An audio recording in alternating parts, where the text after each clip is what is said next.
Then the people of Israel set out and camped in the plains of Moab beyond the Jordan at Jericho. And Balak the son of Zippor saw all that Israel had done to the Amorites. And Moab was in great dread of the people because they were many. Moab was overcome with fear of the people of Israel. And Moab said to the elders of Midian, "This horde will now lick up all that is around us, as the ox licks up the grass of the field."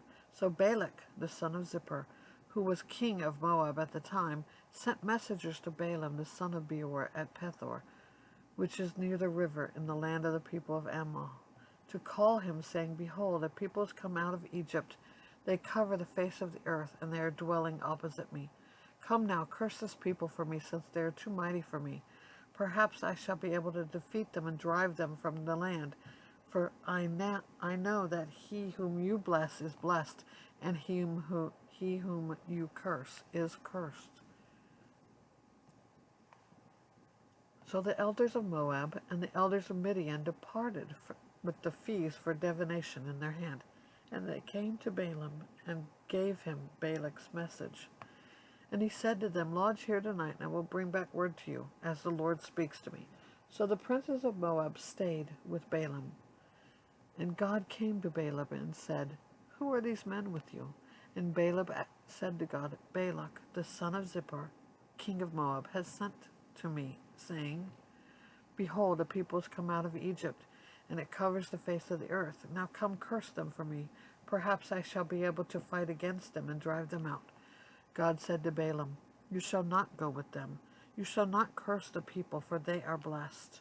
So Balaam rose in the morning and said to the princes of Balak, 'Go to your own land, for the Lord has refused to let me go with you.' So the princes of Moab rose and went to Balak and said, 'Balaam refuses to come with us.' Once again Balak sent princes, more in number and more honorable than these. And they came to Balaam and said to him, 'Thus says Balak the son of Zippor, let nothing hinder you from coming to me, for I will surely do you great honor, and whatever you say to me I will do. Come, curse this people for me.' But Balaam answered and said to the servants of Balak, 'Though Balak were to give me his house full of silver and gold, I could not go beyond the command of the Lord my God to do less or more. For you too, please stay here tonight, that I may know what more the Lord will say to me.'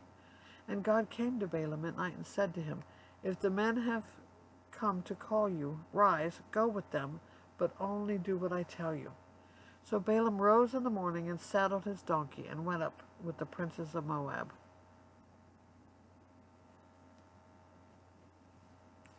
But God's anger was kindled because he went. And the angel of the Lord took his stand in the way as his adversary. Now he was riding on the donkey, and his 2 servants were with him. And the donkey saw the angel of the Lord standing in the road with a drawn sword in his hand.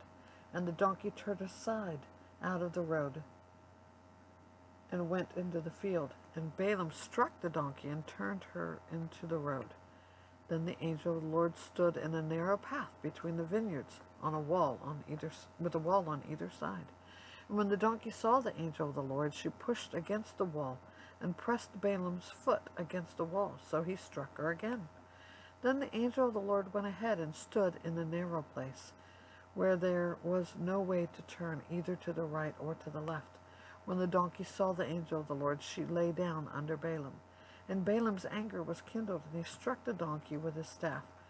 Then the Lord opened the mouth of the donkey, and she said to Balaam, "What have I done to you, that you have struck me these 3 times?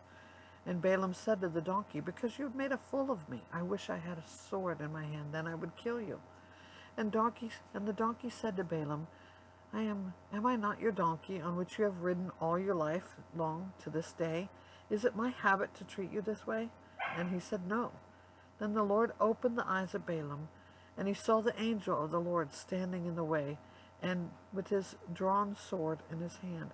And he bowed down and fell on his face. And the angel of the Lord said to him, "Why have you struck your donkey these 3 times?